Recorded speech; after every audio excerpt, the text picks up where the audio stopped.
जय हिंद साथियों। आधुनिक इतिहास मॉडर्न हिस्ट्री में सभी दोस्तों का स्वागत है। आज की जो क्लास बहुत ही बेहतरीन होगी और ये जो आपकी श्रृंखला चल रही है, बड़ा ही बेहतरीन सेशन आपके चल रहे हैं और हम लोग यहाँ पर पढ़ रहे हैं मॉडर्न हिस्ट्री को। तो आइए दोस्तों, आज के वीडियो लेक्चर में हम लोग जानेंगे अवध राज के उदय में। इससे पहले हम लोगों ने प्रीवियस लेक्चर में पढ़ा था बंगाल राज के उदय की कहानी, हम लोगों ने समझी थी, जहाँ पर हम लोगों ने समझा था ब्लैक होल घटना कब घटी 1756 में।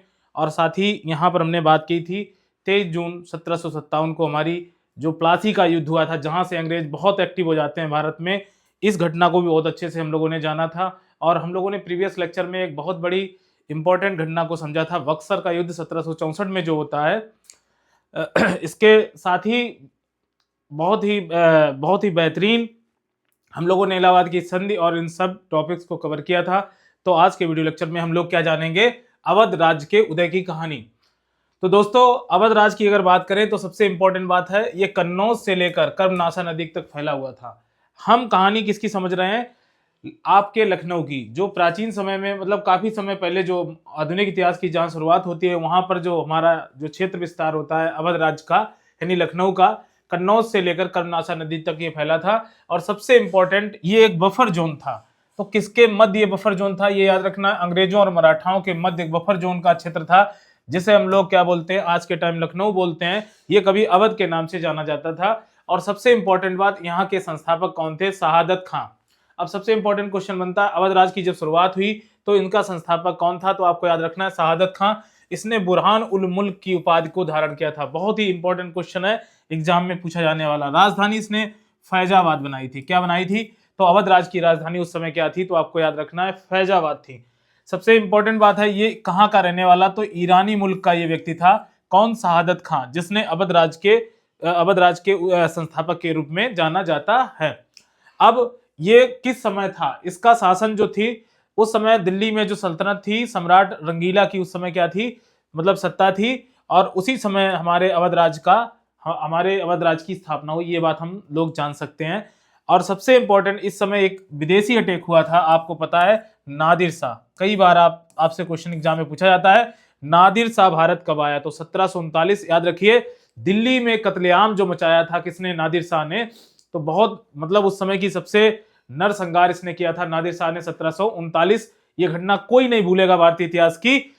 ठीक, तो 1739 में नादिर शाह भारत पर अटैक करता है, दिल्ली सल्तनत पर। इसके बाद हम लोग समझते हैं, तो उस समय विष खाकर आत्महत्या कर लेता है। इसका कोई पुत्र नहीं था। इस डर से, मतलब क्या होता है, सादत खान जो होता है वो आत्महत्या कर लेता है और इसका कोई वारिस नहीं होता है। लेकिन यहाँ पर जो अगली सत्ता स्थानांतरित होती है, नेक्स्ट जो सक्सेसर आता है, कह सकते हैं, सफदरजंग। ये याद रखना, 1739 से लेकर 1754 तक अवध पर शासन किया इसने।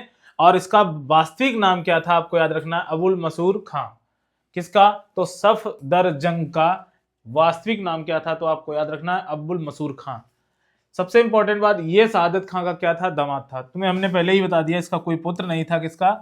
और इसने अपने दामाद को सत्ता दी, किसको? सफदरजंग को। याद रखना, अब्दुल मसूर खां। मुगल सम्राट अहमद शाह ने इसे अपना वजीर बनाया था। आपको याद रखना है, किसको? सफदरजंग को। किसने बनाया था? तो दिल्ली सल्तनत में कौन था? अहमद शाह। याद रखना, मुगल सम्राट अहमद शाह था जिसने अपना वजीर बनाया था। किसे? तो याद रखना है, सादत खां को। ठीक, सादत खान ने सफदरजंग को। ठीक, ओके, आगे बढ़ते हैं। अगला बड़ा ही इंपॉर्टेंट, क्योंकि क्वेश्चन यहाँ से बहुत सारे एग्जाम में बनते हैं आपके लिए मॉडर्न हिस्ट्री से, तो ये बहुत ही बेहतरीन क्वेश्चंस हैं यहाँ पर। अब सुजाउद्दौला का नाम कौन नहीं जानता है? सभी लोग जानते हैं। 1754 से लेकर 1775 तक इसने अवध पर शासन किया, ये याद रखना है। 1754 से 1775 तक किसने शासन किया अवध पर? तो सुजाउद्दौला ने। अब 1759 की घटना से आपको याद रखना है, मुगल सम्राट अहमद शाह सेकेंड का स्वागत किया था। तो सुजाउद्दौला ने 1759 में जो दिल्ली सल्तनत के शाह आलम सेकेंड थे, उनको लखनऊ में क्या किया? स्वागत किया। आपको याद रखना है, अवध में इनका स्वागत किया था। अब सबसे इंपॉर्टेंट बात है, पानीपत के तृतीय युद्ध में अहमद शाह अब्दाली का साथ किसने दिया था? तो सुजाउद्दौला ने। ये याद रखना, थोड़ा घटना, पानीपत तृतीय जो युद्ध हुआ था उसमें किसका साथ दिया था? किसने? सुजाउद्दौला ने। तो अहमद शाह अब्दाली का साथ दिया था, ये याद रखना। अहमद शाह अब्दाली का साथ किसने दिया था? सुजाउद्दौला ने। किस युद्ध में? तो पानीपत के तृतीय युद्ध में। इसके बाद हमें याद रखना है 1773, बहुत ही इंपॉर्टेंट ये सन है, बनारस की संधि। आपको याद रखना है बनारस की संधि कब हुई? तो 1773 में हुई थी। कब हुई थी? 1773 में बनारस की संधि हुई थी, 73 में। और ये संधि किसके मध्य हुई? तो हमें याद रखना है सुजाउद्दौला वारेन हेस्टिंग्स, ये बड़ा ही इंपॉर्टेंट नाम है, वारेन हेस्टिंग्स और सुजाउद्दौला के मध्य संधि हुई थी। कौन सी? बनारस की संधि। कब हुई थी? तो याद रखना है 1773 में। कब हुई थी? 1773 में। ठीक। स्वागत कब किया था शाह आलम सेकंड का? तो 1759 में। किसने किया था? सुजाउद्दौला ने। बड़े ही इंपॉर्टेंट नेम है, बड़ी ही इंपॉर्टेंट यहाँ पर सन। अब इस संधि के तहत, बनारस की संधि के तहत कड़ा और इलाहाबाद के बदले कितना रुपया देना पड़ा? 50 लाख रुपया देना पड़ा, ठीक, सुजाउद्दौला को। और रोहिलों के विरुद्ध कंपनी से सहायता के लिए 40 लाख रुपए दिए। मतलब रोहिलों के विरुद्ध ये युद्ध लड़ रहे थे, तो उसके लिए इन्होंने 40 लाख रुपए दिए कंपनी को। अब आप जानते हो कौन कंपनी थी? ईस्ट इंडिया कंपनी थी, ये तो हमें पता ही है। 1775 में फैजाबाद की संधि। देखिए याद रखिए, बनारस की संधि कब हुई? तो याद रखना है 1775 में। कौन सी संधि? याद रखना है फैजाबाद की संधि। तो अवध क्षेत्र में फैजाबाद तो आप जानते ही अच्छे से। इसके तहत बनारस ने अंग्रेजों की सर्वोच्चता को स्वीकार किया, ठीक। अब आ जाइए आसफदौला, ये नाम बड़ा ही इंपॉर्टेंट। आसफदौला कौन था? ये इसका शासन जो है 1775 में। अब देखिए आसफदौला की अगर बात करते हैं, आसफदौला 1781, वारेन हेस्टिंग्स ने फैजाबाद की संधि का उल्लंघन किया, परवाह न करते हुए जॉन मिडल्टन, ये अंग्रेज था जॉन मिडल्टन, इसने वहां लखनऊ की बेगमों से धन वसूलने का कार्य किया। बहुत ही घृणित कार्य किया था किसने? जॉन मिडल्टन ने। और इलाहाबाद की संधि का मतलब ना रुख रखते हुए बेगमों से इसने पैसा वसूलना से शुरू किया। तो अंग्रेज किस हद तक गिर चुके थे आपको इस बात से पता होना चाहिए कि अंग्रेज अब बेगमों से भी पैसा लेना शुरू कर दिया था। जॉन मिडल्टन उसमें प्रमुख थे। अब आ जाते हैं, बात करते हैं 1784 की। देखो 81 में वारेन हेस्टिंग्स ने फैजाबाद की संधि की परवाह न करते हुए जॉन मिडल्टन ने बेगमों से पैसा वसूलना शुरू किया।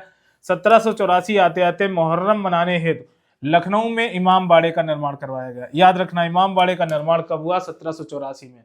ये बहुत ही इंपॉर्टेंट सन है। 1784 में क्या बना? लखनऊ में इमाम बाड़ा, जो आज भी हम लोग देखने जाते हैं इमाम बाड़ा। और ठीक, ये किसने बनवाया था? ये प्रश्न पूछा जाता है, कई बार एग्जाम में प्रश्न आया है। इमाम बाड़े का निर्माण किसने कराया था? आसफदौला ने। किसने? आसफदौला ने किया था। ये हमें याद रखना है, बहुत ही इंपॉर्टेंट क्वेश्चन है। 1784 में लखनऊ में इमाम बाड़ा बना, ये बनवाया किसने था? तो आसफदौला ने बनवाया था। ठीक। बेगमों से पैसा वसूलने का काम 1781 में जॉन मिडल्टन ने किया था। किसके समय किया था? तो वारेन हेस्टिंग्स के समय।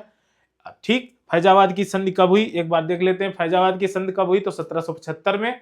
ठीक। इससे पहले एक इंपॉर्टेंट डेट हमें याद रखनी है, 1773 में बनारस की संधि। देखो 1773 में बनारस की संधि, 1775 में फैजाबाद की संधि, ठीक। और 1759 में शाह आलम द्वितीय का स्वागत किया लखनऊ में, किसने? सुजाउद्दौला ने, ठीक। अब आ जाते हैं, बात कर लेते हैं हम लोग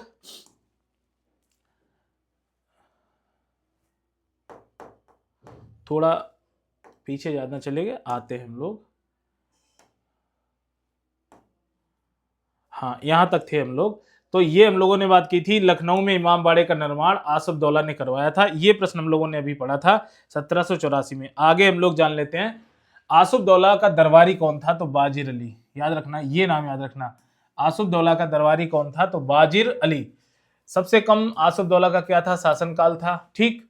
अब इसके बाद जो शासन सत्ता मिलती है सआदत अली को मिलती है। याद रखना ये नाम, सआदत अली को 1798 और 1814 यानी 16 साल के लिए शासन व्यवस्था मिलती है सआदत अली को। और इसने देखो सबसे इंपॉर्टेंट काम, इसको सुजा की उपाधि, इसे किस उपाधि दी गई थी? तो सुजा की उपाधि दी गई थी इसको, सआदत अली को। लॉर्ड वेलेजली की अगर बात कर ले तो सहायक संधियों के लिए जाना जाता है कौन?